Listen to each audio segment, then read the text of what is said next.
పోసాని కృష్ణమురళి అనే ఒక పోరంబోకుని అరెస్ట్ చేస్తే, అదేదో ఒక ఫ్రీడమ్ ఫైటర్‌ని అరెస్ట్ చేసినట్లు, ఒక పోరంబోకు ఛానల్, కొంతమంది పోరంబోకు నాయకులు, న్యాయవాదులు వీళ్ళందరూ గూడా ఏదో ఒక సమాజాన్ని ఉద్ధరించే ఒక వ్యక్తిని అన్యాయంగా అరెస్ట్ చేసినట్లు మాట్లాడుతున్నారు. ఏదో రెడ్ బుక్ రాజ్యాంగం అమలవుతుందని, ఆంధ్రప్రదేశ్‌లో లా అండ్ ఆర్డర్ ఎటేటో ఎళ్ళిపోతుందని, నోటికొచ్చిందల్లా మాట్లాడుతున్నారు. అరె! పోసాని కృష్ణమురళి అనేటోడు వీళ్ళ కంటికి ఒక శుద్ధపూసలాగా, ఒక అమాయకుల్లాగా కనిపిస్తున్నాడు. మేడం, ఏ యాంగిల్లో చూస్తే వీడు మీకు అమాయకుడిలా కనిపిస్తున్నాడు? వీడు మొహం చూడండి. అయితే ఒక్కసారి ఈ వీడియో చూడండి. ఈ వీడియో చూసిన తర్వాత కూడా మీకు పోసాని కృష్ణమురళి అనే ఒక వ్యక్తి శుద్ధపూసలా కనపడుతున్నాడా? లేదంటే అమాయకుల్లా కనపడుతున్నాడా అనేది కింద కామెంట్ చేయండి. కళ్యాణ్ నువ్వు షూటింగ్కి వెళ్ళేటప్పుడు వెళ్ళంగానే నీ పెళ్ళాం మీ ఇంట్లో పని వాళ్ళతో అక్రమ సంబంధం పెట్టుకుంది అని ఎవరో చెప్పారు. నిజమా కాదా? ఆ బిడ్డలు నీకు పుట్టలేదంట, పని వాళ్ళకే పుట్టారంట. నిజమా కాదా?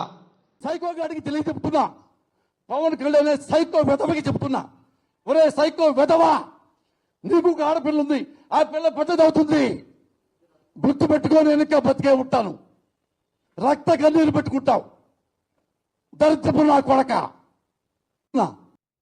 ఇది ఇది మీ శుద్ధపూస, మీ అమాయకుడు, మీ 64 ఏళ్ల ముసలాడు మాట్లాడుతున్న మాటలు. అధికారంలో ఉన్నప్పుడు కన్ను మిన్ను తెలియకుండా గుద్దబలిసి ఇష్టం వచ్చినట్టు మాట్లాడండి ప్రతి ఒక్కరిని. వైఎస్ఆర్సీపీలో ఉన్న ప్రతి ఒక్కరు, కీలకంగా ఎవరైతే పనిచేస్తారో ప్రతి ఒక్కరు కూడా నోటికి అడ్డు అదుపు లేకుండా నాయకుల గురించి మాట్లాడేటప్పుడు కంపల్సరీ వాళ్ళ ఇంట్లో ఆడాల గురించి, పిల్లల గురించి ఖచ్చితంగా మాట్లాడతారు, ఖచ్చితంగా దూషిస్తారు.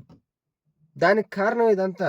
అయినా ఇప్పుడు పోసానిని అరెస్ట్ చేసింది ఈ కేసుల మీద కాదు కదా, ఈ ఈ పర్టికులర్ ఇష్యూ మీద కాదు. పవన్ కళ్యాణ్ తిట్టాడనో, లోకేష్ని తిట్టాడనో, లేదంటే చంద్రబాబు నాయుడు గారిని ఇలా అన్నాడనో కాదు. ఆడు కులాల మధ్యన కుంపట్లు రాజేసే పని చేశాడు. అలాంటి పొరంబోకు పనులు కూడా చేశాడు మనోడు. కాపు నా కొడుకులని, కమ్మ నా కొడుకులని, డాష్ డాష్ రెడ్లని ఇష్టం వచ్చినట్టు మాట్లాడాడు. వాటికి కదా ఇతన్ని అరెస్ట్ చేసింది. అక్కడ టీవీలో మాట్లాడుతూ కొన్నిసార్లు కులాల గురించి కూడా మాట్లాడేది. ఏదో ఒకరిని కాదు గెలికింది, మొత్తం సిస్టమ్ని గెలికి పెట్టేసి నేను రాజకీయాల నుంచి తప్పుకుంటున్నాను, రాజకీయాల నుంచి ఇంక రాను, ఇక నేను ఇంటికే పరిమితమై ఇంట్లో పడుకుంటాను, రాజకీయ సన్యాసం చేస్తున్నా అంటే వదిలేస్తారా? గతంలో మాట్లాడిన మాటలు ఎక్కడికి పోవు కదా. పాపం ఇంటర్నెట్ దయ వల్ల మొత్తం సోషల్ మీడియాలోనే తిరుగుతూ ఉంటాయి కదా అన్నీ కూడా. ఒకటి బయటకు వస్తే చాలు మొత్తాన్ని లాగేస్తారు. అది ఏదో మహేష్ బాబు గారి సినిమాలు అన్నట్టు మీరు మర్చిపోయారు, జనం మర్చిపోయారు, కానీ గూగుల్ మర్చిపోదుగా. ఇట్లా పెడితే అట్లా వచ్చేస్తుంది. ఆ టైప్లో ఇప్పుడు ఒకటి వస్తుంటే దాని వెంటనే ఒక 10-12 వచ్చేస్తున్నాయి. ఇప్పుడు పోసాని మీద ఒక కేసు కాదు, దాదాపు 12 కేసులు పెండింగ్లో ఉన్నాయి. అన్నీ కూడా అతని మీద బనాయించడం జరిగింది. బనాయించడం కాదు, పెట్టడం అయితే జరిగింది. అది కరెక్ట్ చేయాలి, తప్పదు. అందరినీ కూడా చట్ట ప్రకారం అరెస్ట్ చేస్తున్నారు. వల్లభనేని వంశీని అయితేనేమి, లేదంటే ఇప్పుడు ఈయన అరెస్ట్ చేసిన దీని మీద కానీ, బోరగడ్డ మీద కానీ. ఆడేదో బోరగడ్డ అనిలు ఏదో చిల్లర వ్యాపారాలు చేస్తా పేదోళ్ళని బెదిరిస్తూ తిరుగుతున్నాడని చెప్పేసి ఆడి మీద కేసులు పడ్డాయి. ఇంకా ఫ్యూచర్లో కూడా వస్తాయి. ఎవరెవరైతే అధికారాన్ని అడ్డం పెట్టుకొని ఇష్టం వచ్చినట్టు చేశారో వాళ్ళందరినీ కూడా లాక్కు రావడం జరుగుతుంది. సో ఇలాంటి వాటి మీద అనమాట, లా మీదే చేస్తున్నారు. ఏది చేసినా ఒక చట్టపరంగానే చేస్తున్నారు, అంతేగాని కక్ష సాధింపులు ఇంకోటి ఏం లేదు అక్కడ. జగన్ గారు హఠాహుటిన ఫోన్ చేసేసి మా రాష్ట్రంలో ఈ విధంగా జరుగుతుంది, మీరు ధైర్యంగా ఉండండి అని చెప్పి ధైర్యం చెప్తున్నాడు ఆమెకి. ఎవరికి? పోసాని వాళ్ళ భార్యకి. ఏదో జరిగిపోతుందని. ఆడు మాట్లాడిన పకోడీ మాటలు మన అన్నకు కనపడలేదేమో. ఎందుకు మన అన్న అట్లాంటివి మాట్లాడిస్తారైతే మన అన్నకి ఎందుకు కనపడతాయి? మన అన్న మెయిన్ కదా. ఇలాంటి ఎదవలందరినీ రెచ్చగొట్టి మాట్లాడిచ్చేది మన జగన్మోహన్ రెడ్డి గారు. అది అందరికి తెలిసిన విషయం.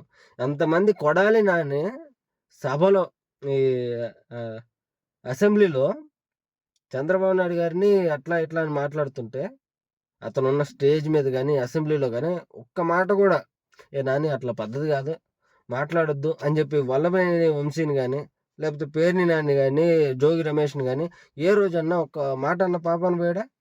లేదు. ఏదో ముసిముసి నవ్వులు నవ్వుతూ వంకర టింకరగా తిరుగుతూ ఇలా చేశాడు. అలాంటివి చేయబట్టే వీళ్ళందరికీ అడ్డు అదుపు లేకుండా ఈరోజు ఇలా మాట్లాడారు. ఈరోజు ఇలా మాట్లాడి పాపం అడ్డంగా బుక్ అయిపోయారు ఒక్కొక్కరు. రేపు పొద్దున ఇంకా రావచ్చు. కొడాలి నాని కానీ రోజా కానీ పేర్ని నాని మీద బుక్ అయింది. ఇంకా అంబటి రాంబాబు, ఆడెవడో నాగార్జున యాదవ్ అనే ఒక వ్యక్తి అధికార ప్రతినిధి అని చెప్పుకుంటూ తిరుగుతూ ఉంటాడు. బోగ్ గొంతేసుకొని అరుస్తూ ఉంటాడు. ఆడు కానీ అరెస్ట్ అవ్వచ్చు ఫ్యూచర్లో, ఇప్పుడు కాదు. So let's wait and see. Thank you.